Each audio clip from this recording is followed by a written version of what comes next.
Pixlr X has a bunch of tools that can help you remove the background of an image. I'm going to show you how to use them today. First thing we have to do is load up a goofy image of me. So all we do is drag the image onto the screen. Then we select Add Current, and boom, there's a goofy image of me. Then we want to select our cutout tool. And we're going to start with the shape tool. We're going to use a square for this. And just make sure that you have remove selected. Then we just draw boxes on the screen in the locations where we want to remove stuff. And for this, we're just trying to remove the biggest chunks that we can. Next, I'll show you how to use the magic cutout tool.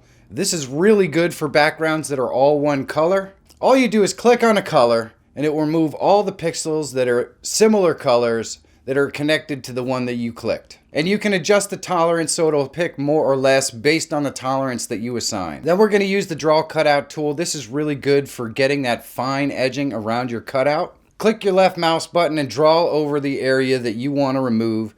You can see it leaves this little red tint to it. You can change the color of the tint if you want, but it shows you the area that it's going to remove. You just release the left mouse button and boom, it removes the area that you drew over. Next, we'll toss a logo in here. This is really easy. You can use the magic tool to just select the white, and it's going to remove that white box around our object. And man, it doesn't get any easier than that.